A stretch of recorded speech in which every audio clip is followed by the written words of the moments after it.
listening to the Planetary Broadcast Network, transmitting from sea to shining sea and low Earth orbit in high-fidelity monaural audio.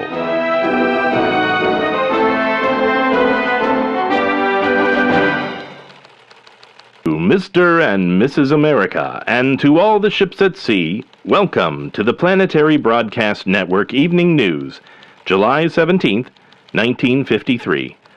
I'm James Dixon, speaking to you from PBN headquarters in downtown Rocket City, Maine, York. Our top story tonight: at a press conference this morning, the Secretary for Naval Affairs confirmed that the USS Nebrahoma was lost at sea due to causes unknown. Thousands of sailors were aboard the massive carrier when contact was lost. Search efforts are currently underway, but thus far no survivors have been located. More on this breaking story shortly. In business news, Edison Auto unveiled its long-anticipated first line of flying cars at an invitation-only gala in New Detroit. The first model, dubbed the Jetsonic Aerostar 2000, is now available for purchase in all 52 states, after finally receiving the go-ahead from the Secretary of the Department of Air and Ground Transport, Henry Dodge. Quote, "Our long prototyping and experimentation process has finally yielded a flying car that is safe, stylish, and affordable," Edison Auto CEO Eldon Stank said in his opening remarks. And speaking of stylish, the red carpet at the unveiling was littered with the glittering stars of Tinseltown. Comedienne Luna Ball and her husband, bandleader Enrique Cardozo, were the first to walk the red carpet, followed by everyone's favorite newlywed, Doris Knight and Brock Gable. Flashbulbs were popping all over. We hope they took a few pictures of the car. In a related story, Congress has called a special session to address the now urgent issue of car flight regulations and traffic signals. Speaker of the House, Stu DeBaker, called the Aerostar's approval premature and demanded a full investigation of the safety testing process. At the White House today, First Lady Helena Morrow announced her plan to form a nationwide children's education initiative called the Gravity Scouts. At a press conference yesterday, she said her intention is to prepare our children for the opportunities available to them in space. Experts predict that moon mining will begin within the next decade, as well as the construction of new luxury space stations intended as holiday spots the whole family can enjoy. With these future developments in mind, First Lady Helena declared that we must be ready to send our children into space. In the Gravity Scouts, children will learn the basic engineering, space first aid and survival tactics, astronavigation, and nuclear physics that will ready them for the training an adult astronaut would undergo. The program will soon be available at all schools for children ages 4 to 18, with the chances to earn merit badges in over 200 space-related skills. Those children who reach the highest merit badge level, the Galaxy Scouts, will be eligible to enjoy a special summer camp on the moon itself. At his regular monthly press briefing, the director of the National Department of Robotics, Robbie Gort, warned citizens to be on high alert for Soviet spies. Only these spies may not look like what you expect. As robot servants become a common sight in our largest cities, security experts warn that Soviet robot spies may infiltrate their ranks. Even everyday robotic appliances could be compromised. Your auto toaster could be broadcasting your breakfast conversations to our enemies overseas. And the reliable old coffee-matic at work might be listening to the chatter around the water cooler. The NDR encourages American citizens to keep a close eye on all robot servants in our streets, workplaces, and homes, and to report any suspicious or so-called free thought behavior. If you see a robot that, for example, has chosen its own name, started using its downtime for arts and crafts, or takes a sudden interest in philosophical questions about life and its purpose, call the NDR immediately. Remember, loose bolts cause revolts. And now for a word from our sponsor, Edison Auto. At last, the long-awaited future has finally arrived, in the very form we were all promised decades ago, the flying car. Edison Auto is proud to introduce the Jetsonic Aerostar 2000. This rocket-powered vehicle features anti-lock brakes, anti-grav thrusters, and a specialized landing autopilot for the nervous flyer.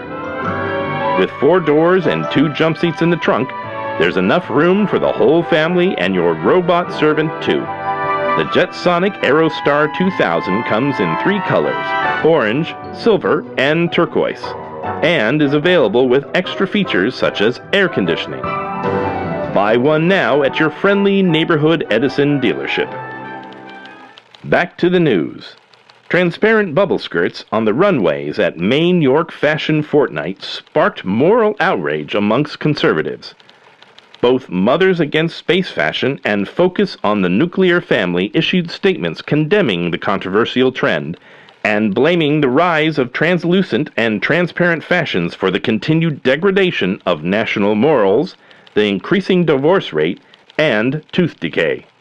The designer behind the see-through skirts, Luna DeLandon, refused to cancel her remaining shows despite repeated sidewalk protests.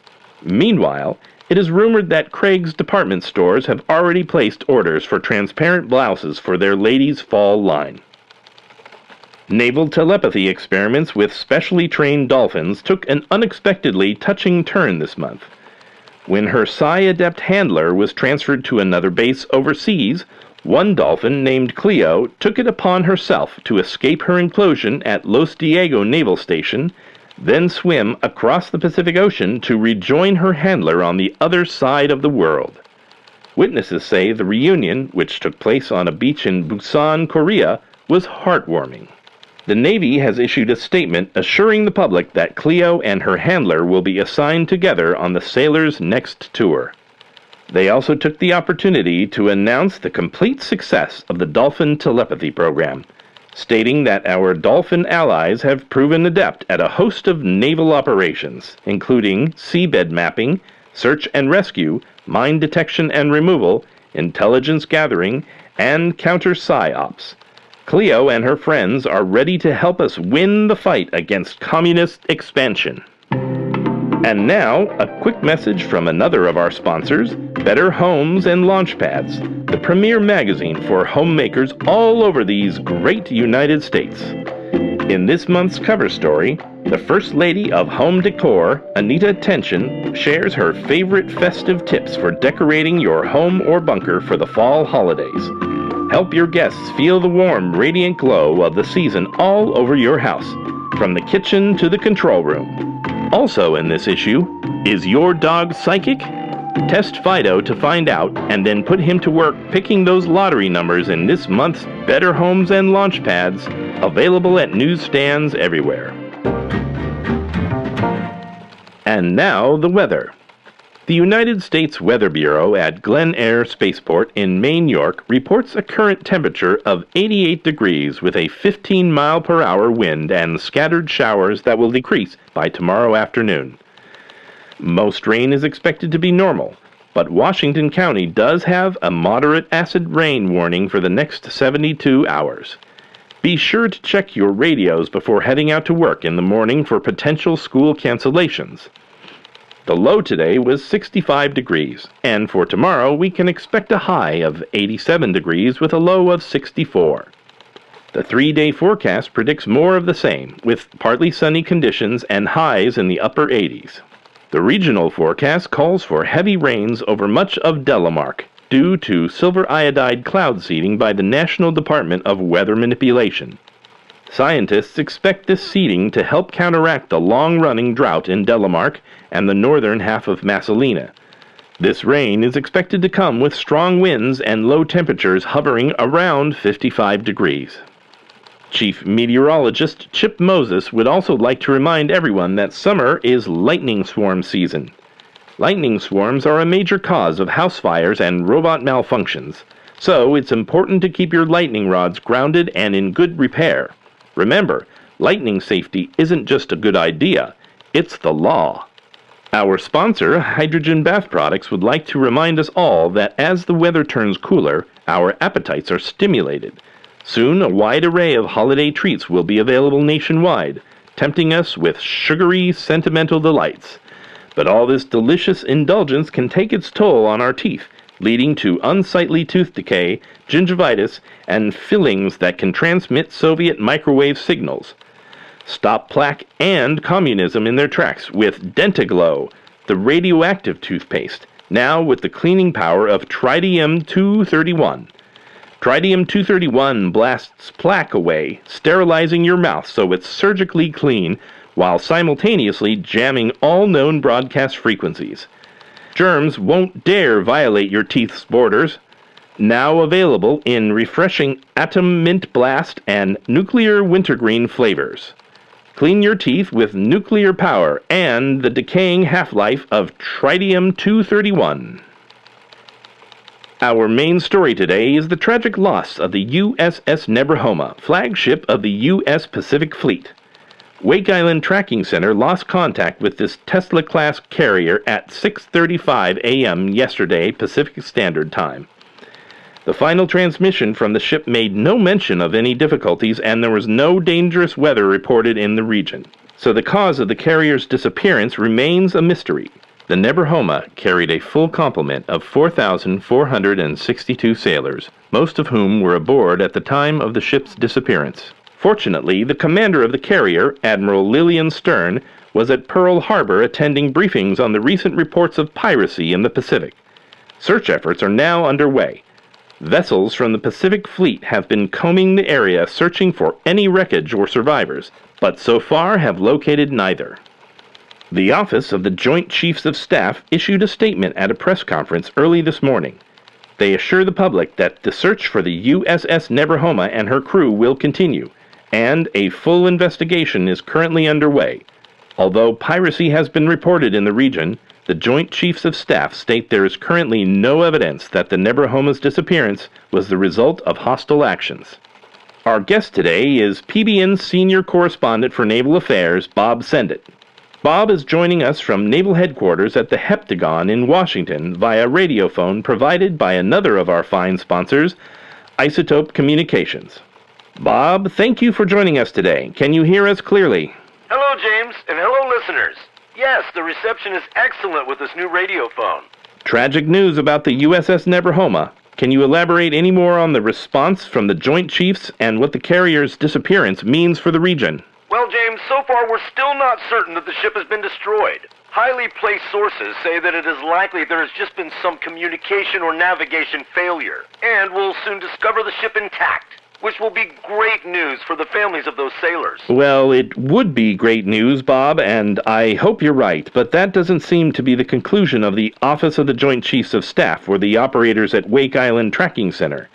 They've reiterated several times now that search efforts are underway for the remains of the Nebrahoma or any survivors.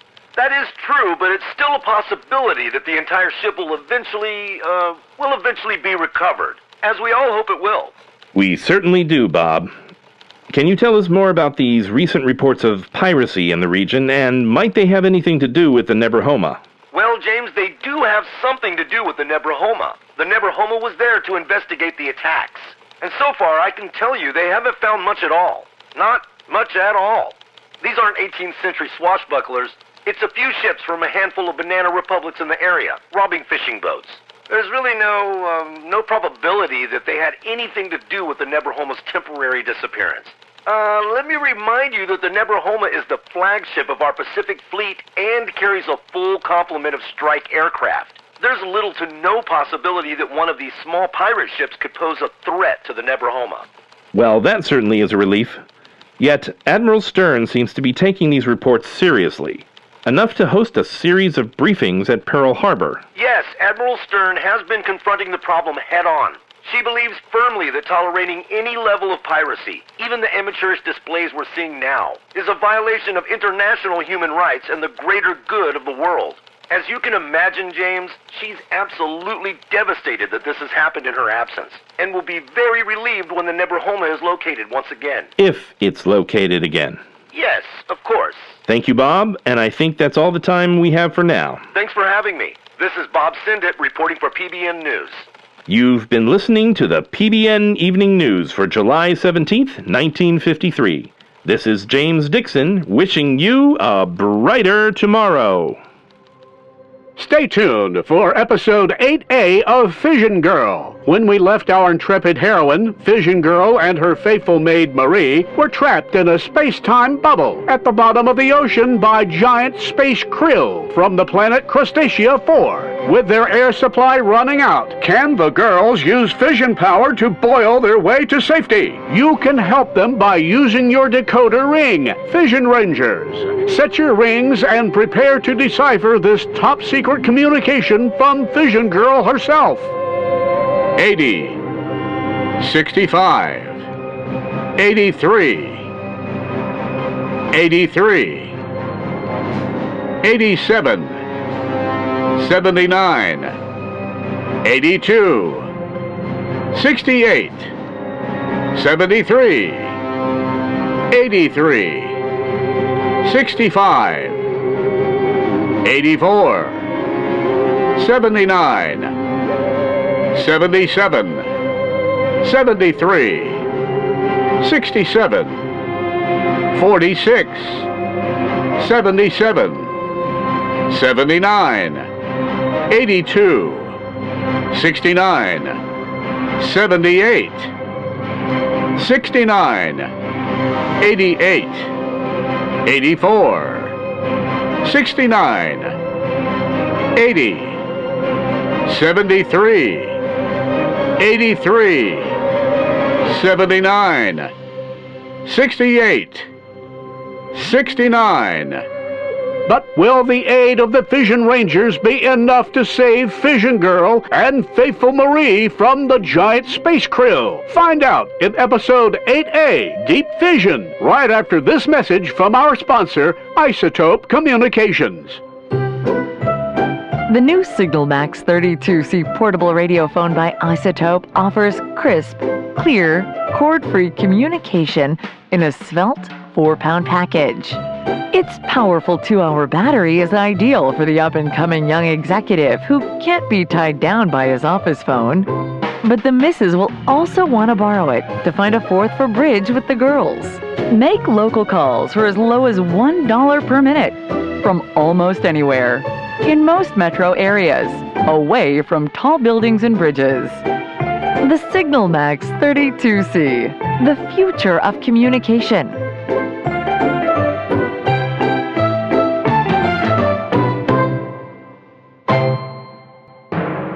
This edition of the Planetary Broadcast Network was written by Rebecca and Linus Callahan and voiced by Christopher Cundy, Tiffany Jean, and Michael Harris on Fiverr.com. The theme music was written by Henry Phillips. The Planetary Broadcast Network is produced by Lost Island Entertainment and is on the web at planetarybroadcastnetwork.com. We thank you for listening.